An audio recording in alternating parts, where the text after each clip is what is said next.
Há pouco tempo nós falamos aqui no Borogodó sobre amor e afetividade. Amor e afetividade a gente aprende, a gente pratica. Mas e a libido? Desejo sexual é responsável por manter um relacionamento vivo. Falta de sintonia ou perda de apetite prejudicam o desejo. As mulheres falam mais sobre isso. Os homens também têm essa questão, mas falam menos. Hoje em dia está melhorando um pouco essa questão. Para falar sobre isso, nós estamos hoje com a psicóloga Márcia Benevides. A Márcia é especialista em terapia comportamental pela USP, é psicoterapeuta de adulto, terapeuta de casais, sexóloga e terapeuta sexual, psicóloga por 15 anos, psicóloga escolar por 15 anos e palestrante. Olá, Márcia, tudo bem? Olá, tudo bem? Tudo em ordem, que delícia. Conosco nesse Borogodó, de sempre, Ricardo Gomes, que é ginecologista e também terapeuta sexual. Tudo bem, Ricardo? Tudo bom, tudo ótimo. Então tá bom. Vamos lá, Márcia, eu queria saber de você primeiro, com relação a essa transição. Você ficou por 15 anos trabalhando com adolescentes, com pais, em escolas, né, com os profissionais de lá, falando mais com adolescentes. Como é que foi essa transição para terapia de casal? A demanda foi que te levou a isso ou não? Na verdade, assim, olha, esse ano, em 2023, né, agora esse mês, em julho, eu completei 20 anos de formação em psicologia, né, e desde que eu peguei o meu conselho, meu código do Conselho Regional de Psicologia, eu fui atuar como psicóloga clínica. Então, esses 15 anos foram em paralelo com a clínica. Então, eu saí da faculdade, comecei os atendimentos em psicologia clínica, e quando a gente começa, né, a gente atende crianças, adolescentes, adultos, e vai tentando escolher o nicho, né? Esses 15 anos foram em paralelo aí com a psicologia clínica. Então, eu trabalhava muito mais focado na psicologia escolar, nos projetos, com os adolescentes, os docentes e as famílias dentro da escola. Mas o atendimento clínico sempre fez parte, né? Desde do processo da graduação, na faculdade, eu tinha certeza que era a clínica que eu queria. Então, esse ano eu completo 20 anos de clínica e saí do colégio por conta da demanda na clínica, né? A minha clínica foi crescendo e aí a demanda de trabalho é que me tirou da área escolar, que é uma área que eu gosto muito também, né? Mas vivo por lá, dando palestras, workshops, estou sempre também circulando na educação. Seu foco hoje são casais? Hoje são adultos na terapia individual, de casal ou sexual em grupo ou individual, né? Então, são os adultos, de modo geral, na terapia, na psicoterapia clínica, voltada para terapia de casal ou sexual, ou simplesmente para o processo de psicoterapia, né? Seguindo aí autoconhecimento, trabalhando as questões de ansiedade, depressão. Isso nos últimos anos, ainda mais com a coisa da pandemia, né? Piorou bastante. Então, eu sigo firme e forte trabalhando com a psicologia clínica, mais focada hoje nos casais e na sexualidade. Ricardo, no seu consultório, ou mesmo na experiência que você tem em outros locais, quando as pessoas chegam com uma queixa para você, ela já tem consciência que é falta de libido, ou você tem que investigar para chegar a essa questão? Não, na maioria das vezes, quando é por falta de desejo, né, falta de libido, ela já vem com essa demanda, né? Porque às vezes a gente investiga quais são os fatores que estão ajudando a ter essa falta de desejo, né? Porque assim, na maioria das vezes, principalmente quando acho que chega para o ginecologista, os pacientes estão pensando, vou tomar um hormoninho, um remedinho, que vai resolver, né? Principalmente quando está perto da menopausa, mas mesmo antes disso, né? Hoje a gente tem várias informações e desinformações, por exemplo, sobre o chip da beleza, sobre tomar testosterona para uma mulher, que é muito controverso. Eu, particularmente, acho que não vejo sentido, né? Se a mulher ela tem que repor um hormônio que ela perdeu. Se ela não tem uma perda daquele hormônio, ela não tem necessidade biológica de repor. Mas é aquele nosso jeito de tentar acelerar e só tomar o remédio e resolver o problema. E quando a gente vai investigar essas faltas de desejo, a gente vê que tem muita coisa, né? Desde problemas de relacionamento, às vezes problemas com parceiro, o aumento ainda da jornada de trabalho da mulher, que trabalha fora, chega em casa, tem que trabalhar de novo, tem que cuidar dos filhos quando não tem que cuidar do marido ao mesmo tempo. E isso traz uma estafa, né? Um cansaço. né? Mas tem outras coisas também, né? Períodos da vida, né? A fase da amamentação é uma fase que biologicamente diminui o desejo. Luto, né? A gente passou por uma pandemia que muita gente perdeu muitos familiares, amigos, e às vezes não recuperou do luto. Então são várias coisas que podem atrapalhar o desejo. Então quando chega para consulta, o diagnóstico ela já chega com a paciente. O que a gente precisa descobrir mesmo são os motivos que estão levando ela a ter falta de desejo. E se realmente é falta de desejo, né? Às vezes, na verdade, ela tem uma diferença da frequência sexual em relação ao parceiro ou à parceira, e essa diferença da necessidade de frequência sexual às vezes pode gerar um atrito entre eles, e eles não conseguirem lidar com isso. Então, muitas vezes não é falta de desejo. Mas é ali que a gente vai trabalhando, né? Mas, de modo geral, elas sabem que elas estão, pelo menos, querendo melhorar o desejo que elas estão tendo no momento. E para você, Márcia, quais são as principais queixas no seu consultório? Olha, eu tô ouvindo o Ricardo falar e é muito isso, né? Eu costumo brincar assim, sabe, Ricardo? Eu resumo assim, que por trás de uma, às vezes, disfunção, às vezes é só inadequação mesmo, como você está explicando, normalmente existe uma disfunção conjugal, né? E aí, respondendo a sua pergunta, Milene, para mim, o que chega com mais frequência, sem sombra de dúvida, é a queixa no impacto da libido. E que eu concordo super com o Ricardo. Quando a gente vai avaliar, a libido está ok. O que está acontecendo é o desencontro na relação conjugal. Isso aparece nos processos de terapia de casal, na terapia sexual, voltado para a área, né? E na terapia do adulto individualmente, que normalmente traz uma demanda da relação amorosa, da relação conjugal, né? Então, disparada a queixa que a gente mais escuta no consultório, trabalhando com casais, é esse desencontro, exatamente como o Ricardo explicou. A gente vai avaliar muitas vezes e não existe uma inadequação, uma disfunção. Existe uma diferença significativa na forma que um e outro vê a frequência e a qualidade sexual, né? E aí, sobre isso, a gente tem muita coisa para falar. Eu já ia te perguntar como é que faz para equilibrar isso? Porque, na verdade, né, Milene, é um processo bem legal de equilíbrio disso. Eu começo trabalhando sempre com psicoeducação sexual, porque, para mim, o que acaba faltando muitas vezes, e ao longo desses anos trabalhando com esse nicho, né, eu venho só confirmando isso, é o trabalho de psicoeducação, principalmente com o feminino.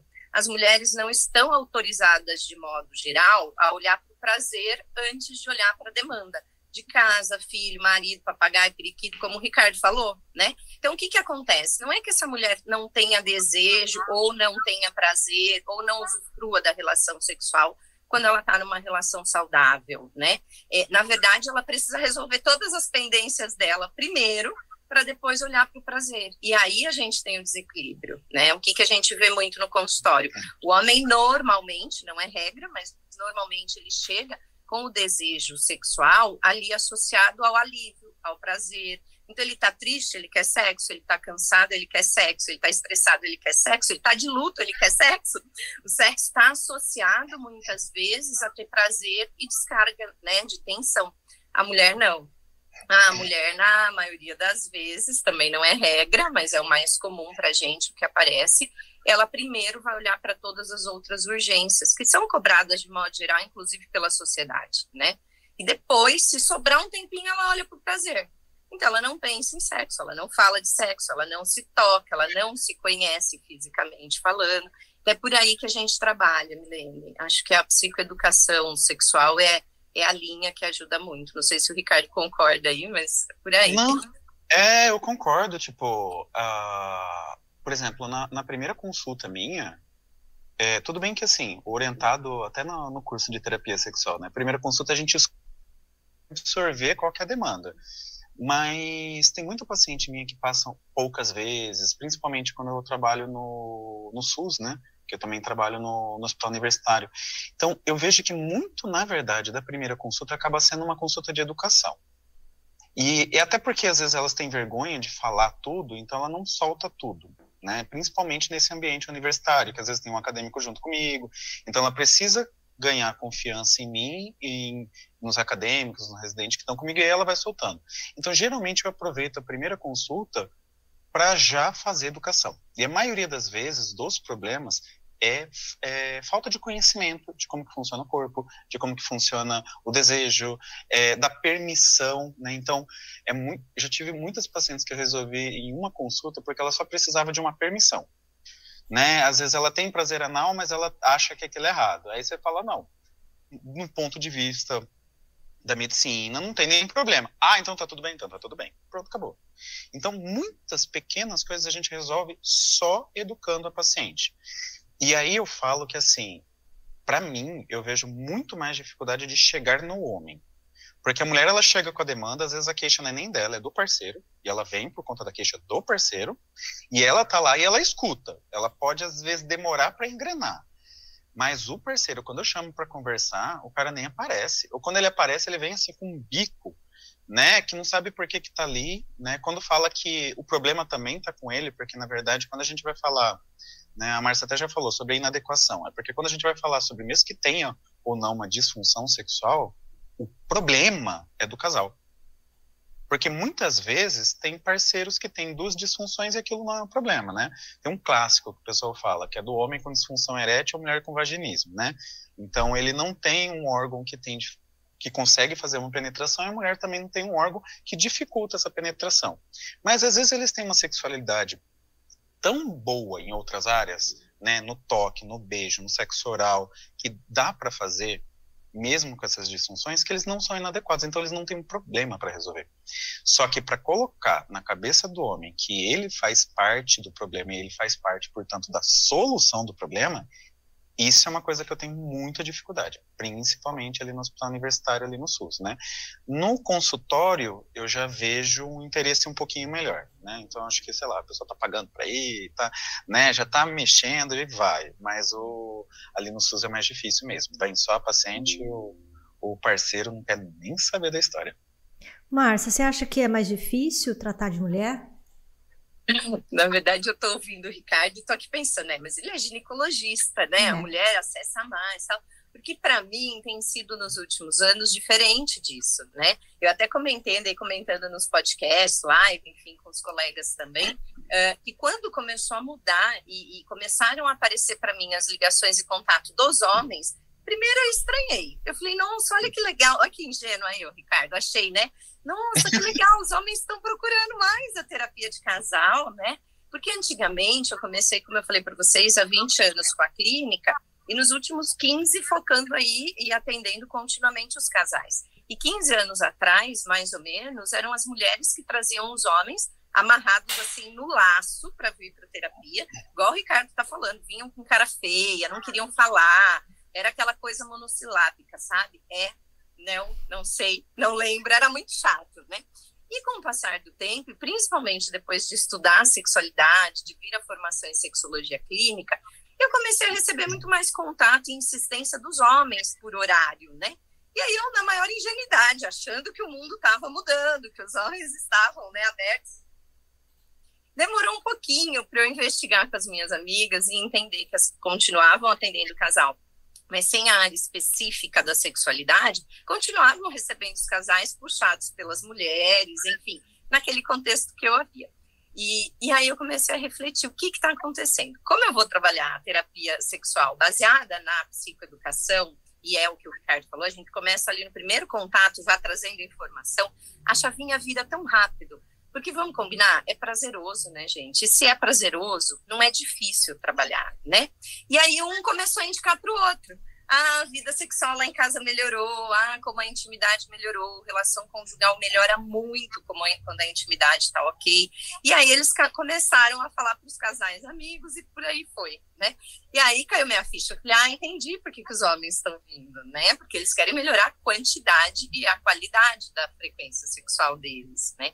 E aí, respondendo sua pergunta, Milene, para mim é mais difícil, se a gente for pensar em movimentos, é mais difícil trabalhar essas questões da sexualidade com as mulheres do que com os homens. Por quê? As mulheres, elas têm uma abertura maior para qualquer tipo de terapia. Elas são aquela coisa do lado maternal, de se abrir para a cura, de procurar o movimento. Então, elas são mais abertas para o processo em si de terapia, N terapias, não só psicologia, tá? Os homens têm uma dificuldade porque para eles foi ensinado que falar das emoções era fragilidade, enfim, então a gente tem também uma questão toda estrutural, né? Mas quando eles vêm para o consultório com a proposta de mudar o que não tá legal, o homem é algo que eu aprendi muito nesses anos todos trabalhando com homens, tá? É 1 mais 1 igual a 2, o que eu tenho que fazer para mudar? Vou fazer. A mulher não. A mulher, então, peraí, 1 mais 1, mas que dia? Porque depende, se for no começo do mês, pode ser 2, se for no meio, 2,5. Então, para a mulher, é mais difícil com sexualidade, tá? Você acha que ela tem dificuldade de abrir mão de algumas coisas, Márcia? Tipo assim, eu vou ter que deixar meu filho, eu vou ter que arranjar alguém para ficar, não sei se eu quero sair, deixar, enfim, mas tudo tem isso meu trabalho.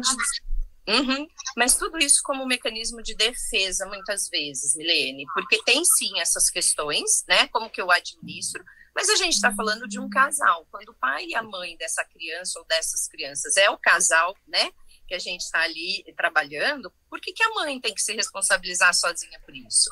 É porque para elas foi dito que a responsabilidade é delas, né? Então, se o filho não for para a escola com a roupinha passada, com a liçãozinha feita, com a mochilinha limpinha, quem é essa mãe que não viu?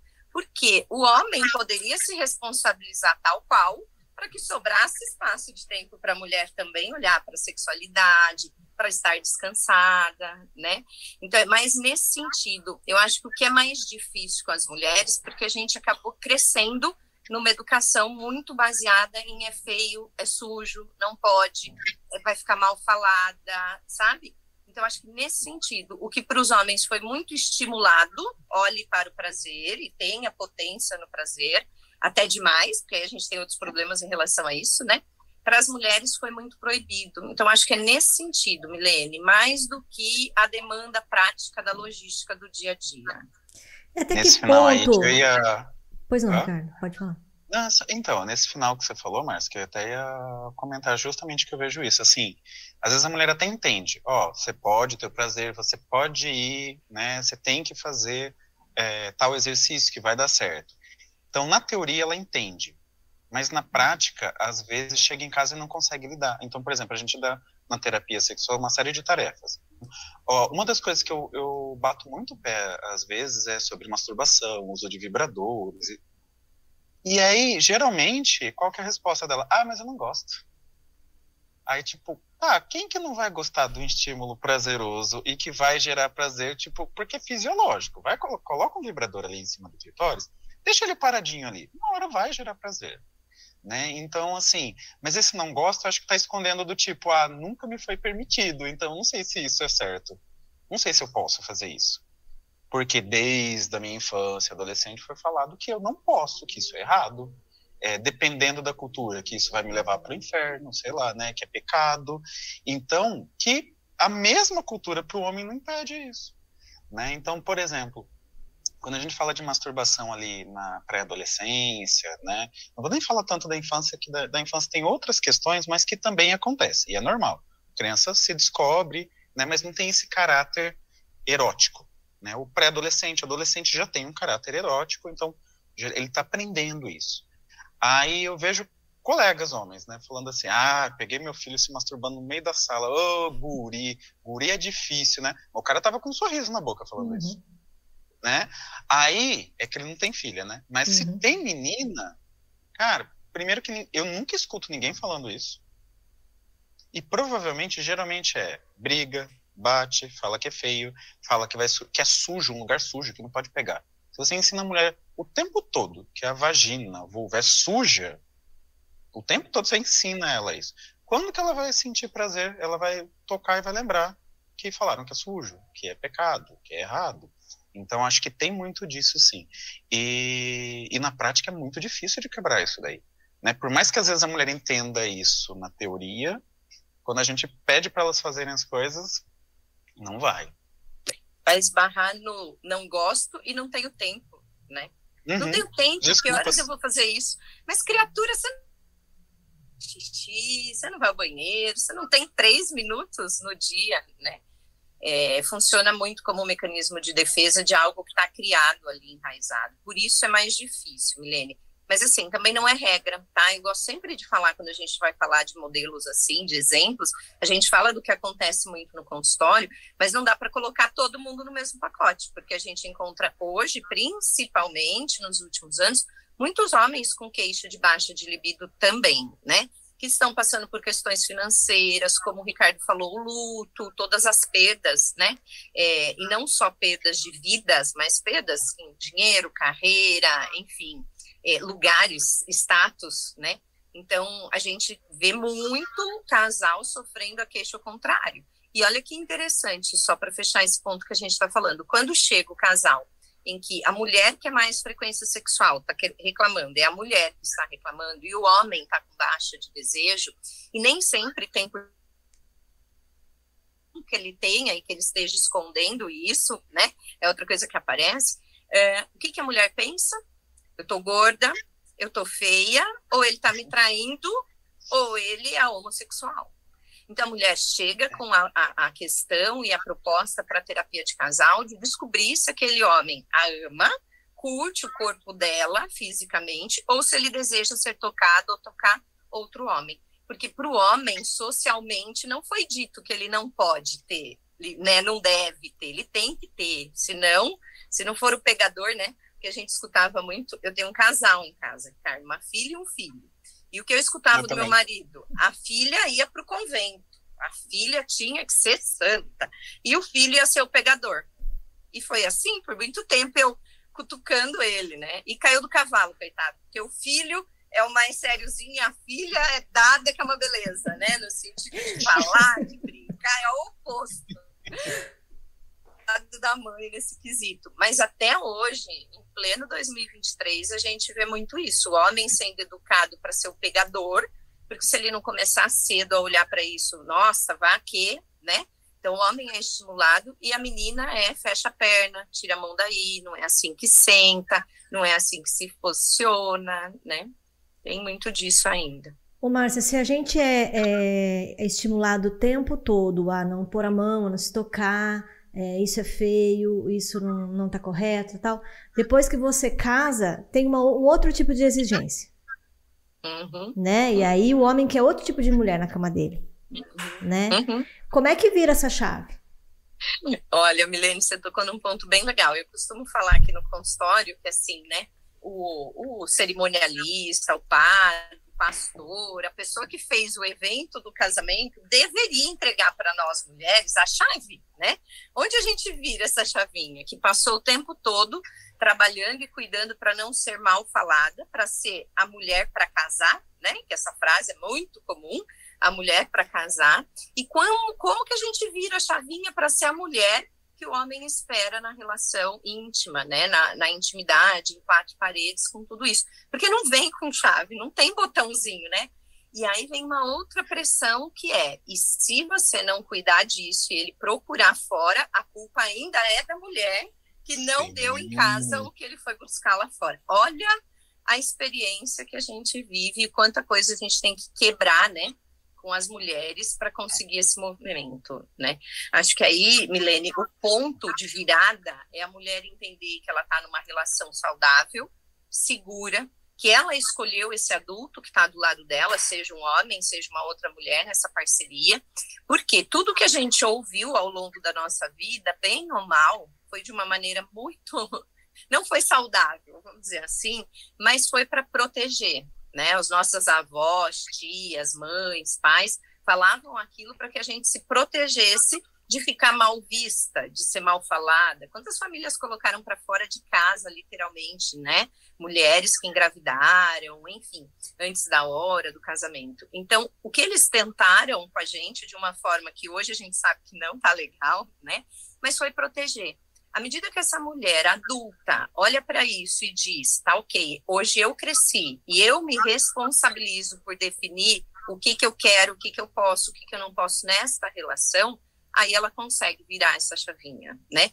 Mas muitas sessões de terapia, Porque foi muito tempo fazendo essa doutrina, né? E aí, com certeza, demanda mesmo um tempo maior. Ricardo, eu quero problematizar mais essa questão aí. Porque, assim, além de tudo, a gente tem muita coisa também cultural que vem por exemplo, da mídia, né? Filmes, por exemplo, comédias românticas que colocam o amor romântico lá em cima. E aí um dia eu fiquei pensando nisso, né? Falei assim, beleza. A gente coloca pra mulher que ela tem que encontrar um príncipe que vai ser, tipo, depois que acha o amor, não precisa fazer mais nada, porque, né, tá natural, vai ser naturalmente feliz por conta disso. E dentro disso, ainda se coloca, né, que o homem também vai ser naturalmente, então, apaixonado, né, nesse critério ali do amor romântico, e tá tudo ok. Só que daí eu fico pensando assim, né, tá, beleza. Então a gente ensina pra mulher que ela pode ter prazer, ela pode ter tesão desde que seja com a pessoa amada. Então, atrela a sexualidade da mulher a um amor, é aquela paixão. E, ao mesmo tempo, eu ensino um homem que ele não pode demonstrar afeto, porque isso é sinal de fraqueza. E aí, o que a gente tem? No período da paixão, é mais natural o homem, então, lá, né, tá todo apaixonado, se expressar mais romanticamente, ao mesmo tempo que é natural a mulher ter um aumento de desejo sexual no período da paixão. Então, no período da paixão, meio que não tem problema, né? E aí, depois que a gente passa esse momento, eu tenho um casal hétero, então, um homem que às vezes volta a não falar mais de sentimentos, como é o normal dele, e uma mulher que volta ao desejo sexual dela, que era o normal dela, que era coibido por vários motivos, né? Seja aprendizado, seja, enfim, qual o motivo. E aí a gente tem essa desconexão do casal. Então, como que eu espero que um homem demonstre afeto se ele não é treinado para isso? E como que eu espero que uma mulher demonstre desejo sexual sendo que ela não é treinada para isso? Ela não é nem permitida fazer isso. Então, como que a gente faz isso? Isso daí, tipo, para mim, um dos principais desencontros que a gente tem no casal heterossexual. Uhum. Só para apimentar só um pouquinho, Milene, já só pode ficar à vontade. Outra coisa que eu falo muito, que eu resumo muito, é assim, sabe, Ricardo, dentro disso que você está falando. Muitos homens se basearam na questão da educação sexual na pornografia, porque a gente sabe que tem uma deseducação, né, gigante ali. E as mulheres no filme romântico. Então, os homens aprenderam que aquilo que acontecia na pornografia era uma vivência legal, saudável, né, o sexo e tal. E a mulher mal olhar, até hoje, mulher adulta, na relação saudável, enfim, muitas não vão olhar para a pornografia com prazer, pelo contrário, né? E ficavam lá assistindo a comédia romântica. E aí, onde que a coisa vai? É pecinha de Lego que não vai encaixar se a gente não conseguir achar um denominador comum, né? É isso mesmo. Aproveita, Márcia, e dá a sua dica de pornografia feminina, que eu achei sensacional. Olha, eu super recomendo. Ainda tem colegas que às vezes brigam comigo, sabe? Falam assim, você recomenda leitura de conto erótico, de livro, romance erótico para suas pacientes? Os romances eróticos têm uma pegada machista e não sei o quê. Falou, eu recomendo, continuo recomendando e recomendo para mulheres adultas. Eu nunca recomendei para uma criança ou para um adolescente. Então eu vou partir do princípio que é uma mulher adulta que primeiro sabe discernir entre real e ficção, né, história, enfim, né? E eu indico, porque é tão interessante quando a gente indica do lugar da psicóloga, do lugar do terapeuta, acredito que o Ricardo, do lugar do médico também tenha uma força de autorização, como ele falou lá, que acontece muitas vezes na primeira consulta. Por quê? Eu achava que era porcaria, mas a terapeuta mandou eu ler, então eu vou ler, né? Porque assim, onde é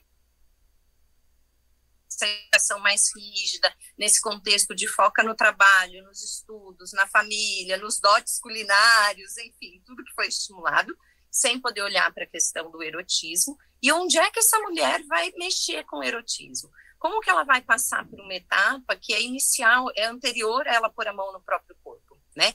Então, eu recomendo, sim, leitura, contos. Hoje em dia tem os áudios, né?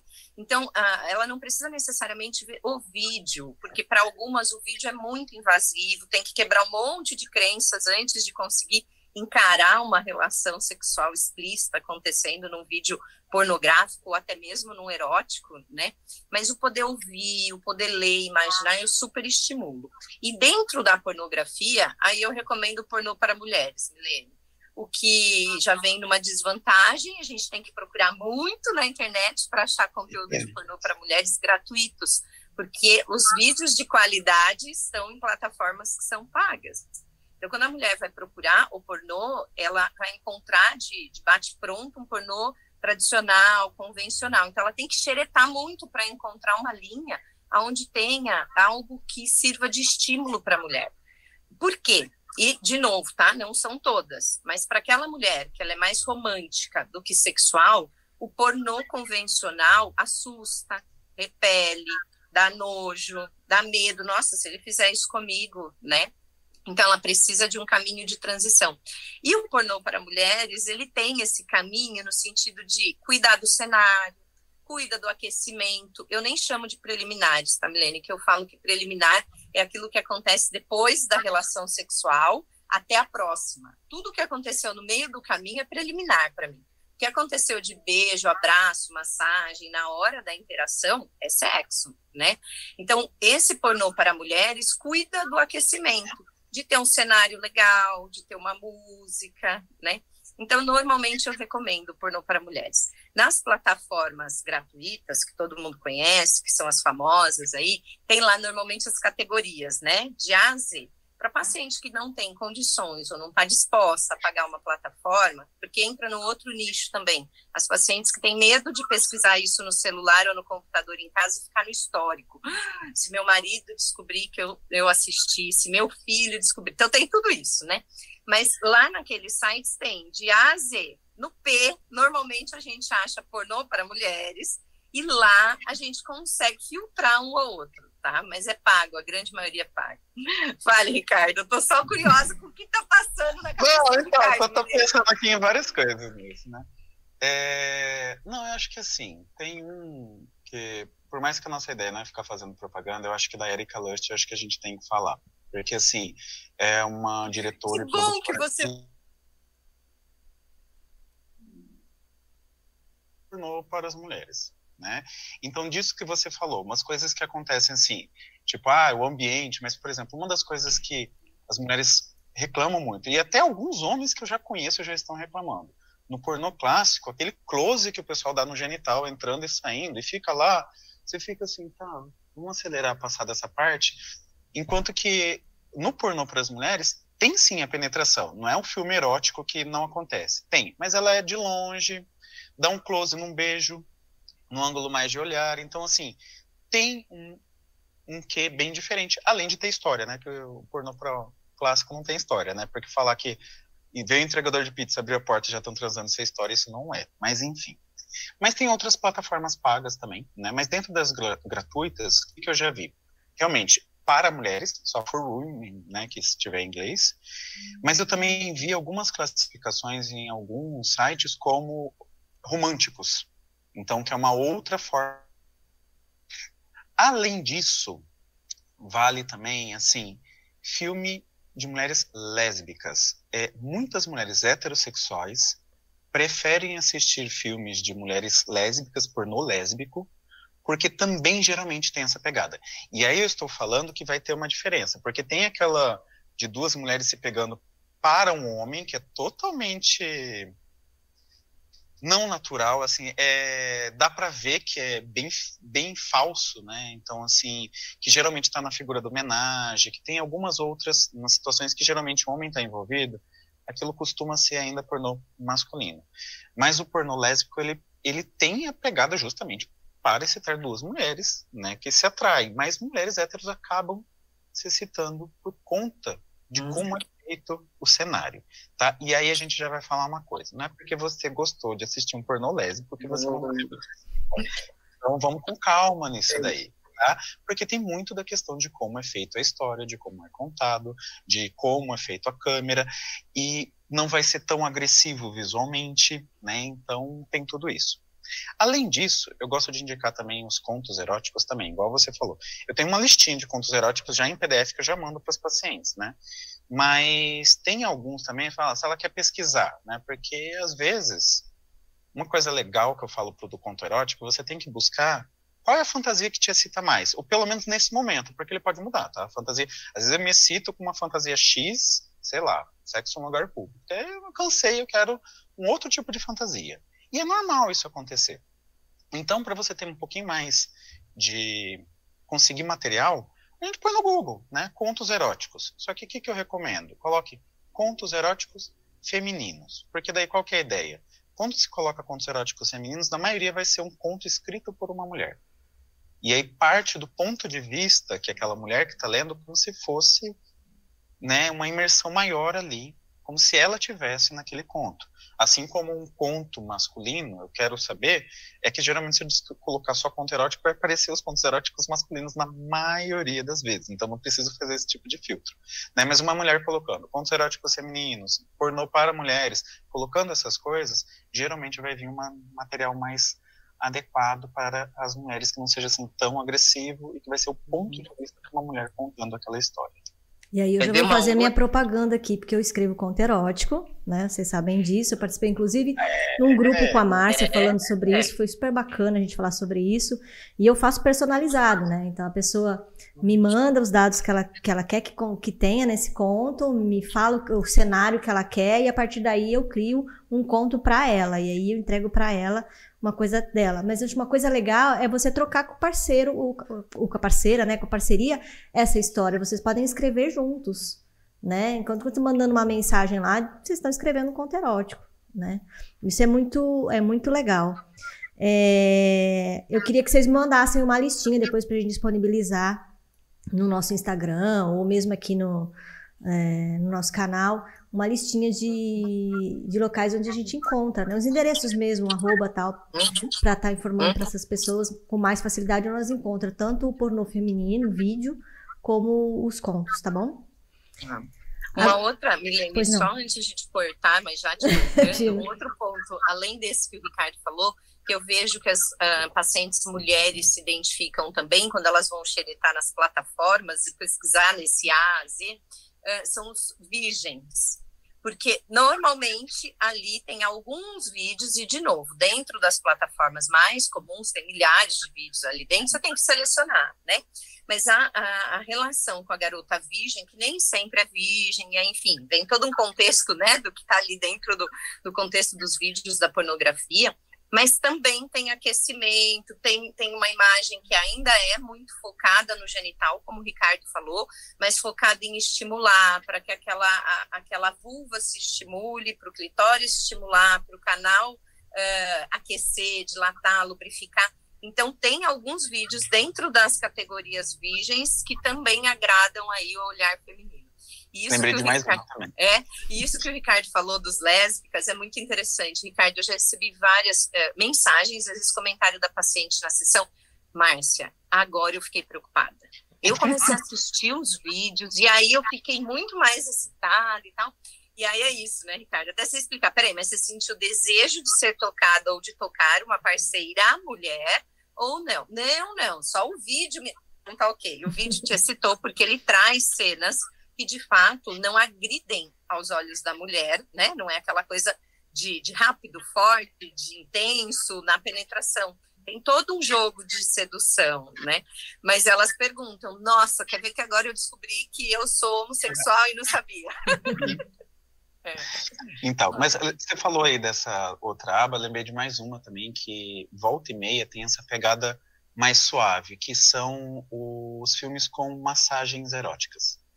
Então, nesses daí, geralmente, e na maioria das vezes é uma mulher que às vezes está recebendo, tem muitos que é tipo uma mulher recebendo, uma mulher fazendo também, mas tem muito dessa pegada de aos poucos, né, vai a massagem, coisa e tal, e realmente no momento da penetração que eu vejo não tem tanto esse foco no genital, ele é mais vendo o casal um pouquinho distante naquele lugar onde tinha sido feita a massagem, né, como se mostrasse todo ali o ambiente. E aí ele tem essa pegada um pouquinho mais devagar, mais suave, que eu acho que geralmente ele tem um foco também um pouquinho mais puxado pro da mulher, né? Porque tipo, o homem não tem muita paciência para passar tudo isso daí, então o nosso público não é esse quando a gente vai fazer esse tipo de filme, né?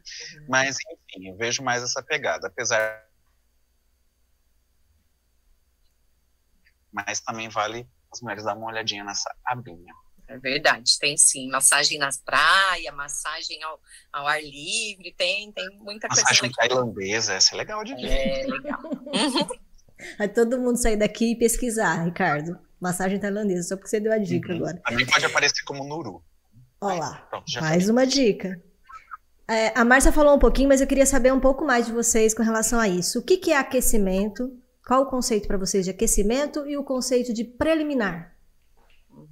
Então, eu costumo dizer que é isso, né? Para mim, preliminar é o que acontece no dia a dia da relação desse casal, quando a gente está falando de uma relação de médio e longo prazo, né? Quando está lá no momento da paixão, quando o casal está se conhecendo, enfim, a gente não precisa se preocupar muito com libido, que é o que o Ricardo falou. Na fase da paixão, as coisas estão funcionando diferente, a gente está, né, envolvido em seduzir, em conquistar, a gente está aberto para aquela relação, muitas vezes, então é diferente. Na relação de médio e longo prazo, eu costumo colocar a preliminar como o comportamento que acontece, ou a interação que acontece nesse intervalo, justamente para demarcar com o casal que tudo que vai acontecer na hora da intimidade, seja num banho junto, seja na própria cama, na relação em si, com ou sem penetração, aquilo tudo é sexo.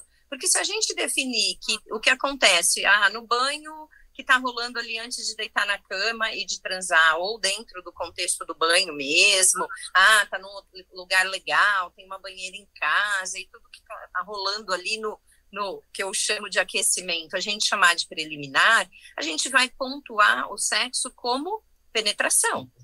Pênis, vagina, pênis, ânus, isso acaba sendo sexo, né? Não, o beijo, o abraço, o toque, a interação, o dançar junto, tudo isso faz parte do sexo. Então, para mim, Milene, preliminar é o dia a dia, o elogio, se eu tirei ou não tirei a toalha da cama, se eu estou junto lavando a louça, cozinhando, se eu estou colaborando ali com as tarefas, né, um do outro, porque hoje eu brigo muito com as minhas pacientes, né? Meu marido me ajudou. Ajudou com o quê? Aí eu fico pegando o pé. Tem uma que ela já até sabe, ela fala ajudou e eu já faço cara feia, não, ele participou. Porque ela chama de ajudar tarefas domésticas da casa, ela trabalha tal qual o marido o dia inteiro, tem criança pequena em casa e quando chega tem aquele terceiro turno, né? E o marido super participativo, que gosta, não reclama, né? Mas toda vez que ele vai, por exemplo, lavar uma louça, ela se comporta assim, coitado, não, deixa aí, depois eu vou fazer isso, né? Depois eu faço. Ela tá exausta, ele tá lá fazendo algo que não vai tirar a mão de ninguém, a colaboração, a participação, também comeu, também jantou, mas ela ainda entende que aquilo era uma tarefa dela e coitado, ele não deveria estar fazendo aquilo, né? Mesmo tendo um contexto onde os dois trabalham fora e tudo mais.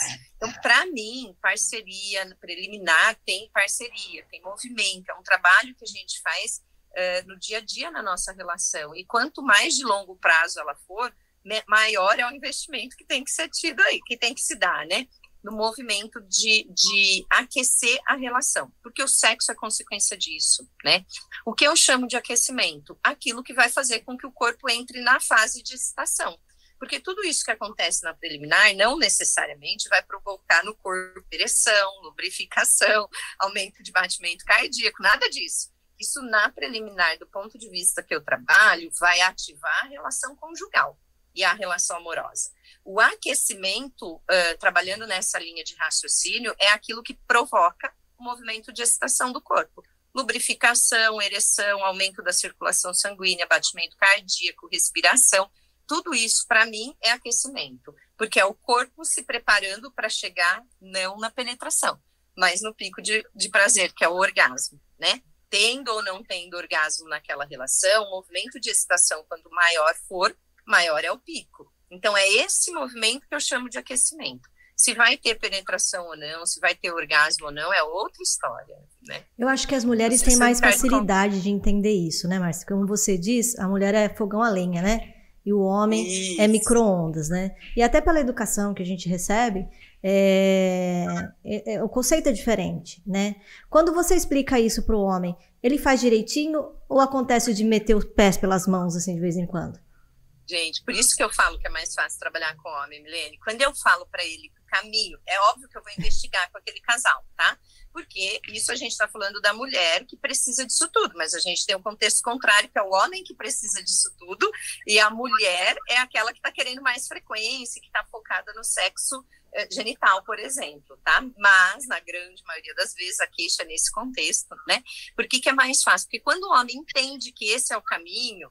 Eu lembro de uma história que eu já devo ter contado também, que vale contar, era um casal que eu atendia, a queixa era de frequência sexual dele, não era a queixa principal do processo deles, mas naquele período era ele reclamando que queria mais frequência e mais qualidade, intensidade no sexo. E ela reclamando que estava muito cansada, somando trabalho, casa, filho, papagaio, periquito, e que estava sem energia, e não sei o que, não sei o que. E aí a gente trabalhou as linguagens do amor, é algo que eu trabalho com todos os casais na terapia de casal. Entender qual é a linguagem do amor é bem legal, bem importante. E aí ficou claro que a linguagem do amor para aquela mulher era serviços, e para ele era toque físico e sexo inclusive. Quando a gente trabalhou isso, teve uma situação passada algumas semanas que ele veio todo feliz para a terapia numa sessão individual, que em alguns momentos da terapia de casal eu separo o casal e faço atendimento individual. E ele veio todo animado, me contando que tinham transado, que estava super legal e não sei o que. E eu falei, o que aconteceu, né? E aí ele falou, ai, Márcia, não sei. Ela falou, né, que a linguagem é serviços. Então, no fim de semana, peguei com ela a casa, a gente lavou o quintal, fizemos a maior faxina, pus a mão na massa, limpei tudo com ela, não sei o quê. E ela, que não era boba nem nada, e que já tinha passado pela educação sexual com a titia aqui, e com a questão de comportamento, a Milene falou lá no início, né? Minha primeira formação foi em análise do comportamento. Então, comportamento bem reforçado volta a acontecer, né? Enfim, ela entendeu que aquele movimento dele foi legal, e aconteceu uma melhora naquela noite, naquela situação sexual. Pois bem, esse homem chegou todo feliz e eu falei, e aí? Aí ele falou assim, e aí que semana que vem eu vou pegar todos os ventiladores de teto da casa e vou dar um trato neles. Eu falei, ele entendeu, né? Mas é isso, Milene, quando eles estão de verdade dispostos a melhorar a relação sexual, e de novo, não são todos, porque alguns já querem sair da relação, alguns já saíram da relação conjugal. O problema na questão sexual é só a pontinha do iceberg, que é muito maior, tá? Mas quando o homem está disposto a fazer a virada para a coisa acontecer, é muito mais fácil, porque ele não vai ter que passar por tudo aquilo. Ai, será que a vovó ficaria feliz? Será que pode? O padre, o pastor, o homem vai, eu tenho que lavar a louça? Vou lavar a porra da louça. Eu tenho que limpar o ventilador? Vou limpar o ventilador. Então, ele faz o movimento e se entrega. Agora, tem uma questão. Ele faz o movimento, mas se ele não for reforçado, ele enfraquece o movimento. Então, é muita coisa para trabalhar, né? No podcast só tem bastante coisa. Mas por isso que eu costumo dizer que é mais fácil trabalhar com eles, porque com elas a gente tem que primeiro sensibilizar a coisa do prazer. Eu sei que é uma palavra que ficou banalizada da forma que tem sido usada, né? O se empoderar. Mas a palavra eu acho que é essa, ela se empoderar de uma responsabilidade e de um poder, de uma permissão que é dela sobre o prazer, né? Isso é mais difícil com as mulheres nesse ponto, Milene. Porque os homens, na maior parte das vezes, só querem melhorar a frequência e a intensidade, a qualidade. Eles estão abertos para, né? A mulher não. Primeiro eu preciso que ela se abra para. À medida que ela se abre para, aí é o que o Ricardo falou no início, é fisiológico, gente, é prazeroso. Se eu não tenho dor, se eu tenho orgasmo, se eu fico melhor, eu vou querer de novo, né? Mas para eu chegar nesse ponto com as mulheres é mais trabalhoso. Ricardo, você acha que o tempo pode ser o grande vilão de um relacionamento, do desgaste e da falta de libido? Sei lá, um relacionamento de 20, 30, 40 anos. Eu acho que não diria isso, mas é que com o tempo, às vezes, a gente vai tendo problemas que às vezes não tinham antes, né?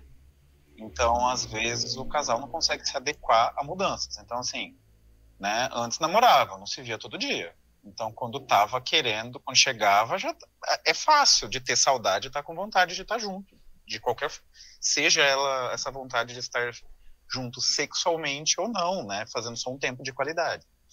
Né? Aí depois a gente tem a mudança de estamos morando junto. E aí, agora eu te vejo todo dia. Aí tem dia que eu não quero te ver, eu queria ficar no meu cantinho, mas eu te vejo todo dia. né? Vai ter um tempo que vai chegar o primeiro filho. Antes a gente tinha esse tempo só pra gente, a gente só precisava lidar eu e você.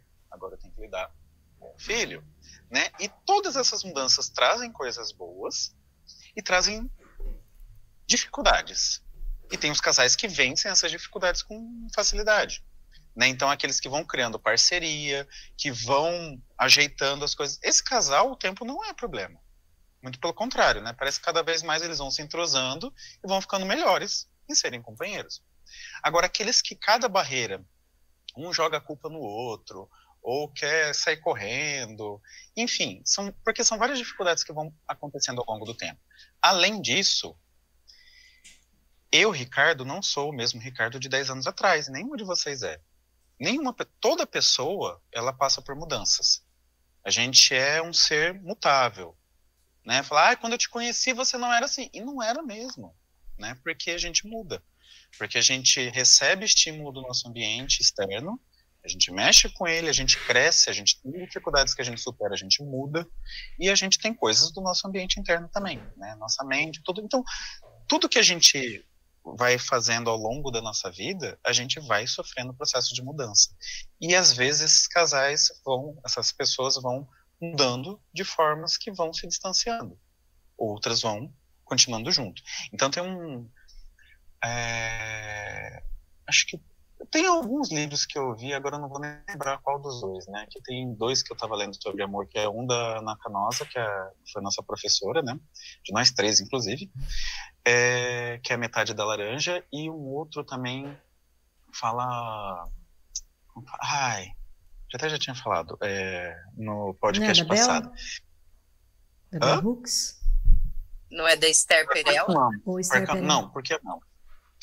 Um dos dois estava falando justamente assim, parte da arte de manter um relacionamento saudável, né, de crescer, é aprender a aceitar a mudança do outro, né? Então é conviver, porque na verdade você vai se relacionar com essa mesma pessoa, mas ao mesmo tempo ela vai ser uma pessoa diferente se você pegar a longo prazo para ver, daqui 5, 10 anos.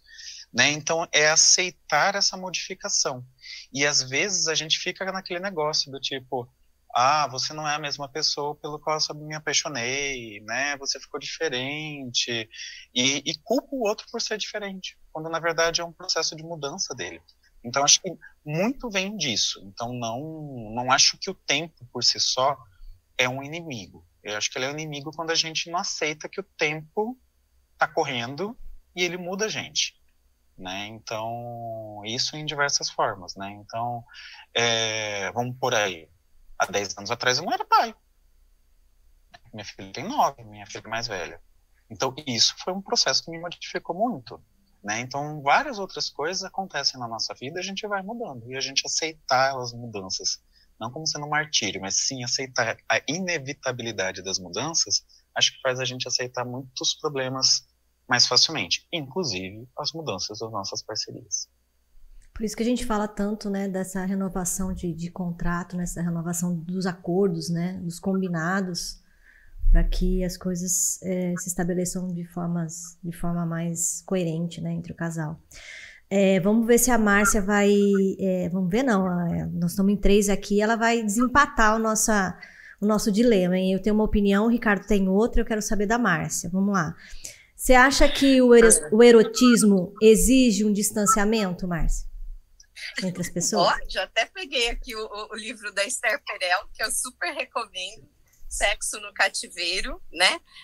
Quando eu vi o nome a primeira vez, óbvio, eu já tinha assistido algumas, né, trecho de palestra, enfim, entrevista da Esther, gosto muito da forma que ela coloca, e eu tinha pensado no sexo no cativeiro, o que ela quer dizer? Parece um negócio meio abusivo, né? E aí fui entender que cativeiro era o casamento, né?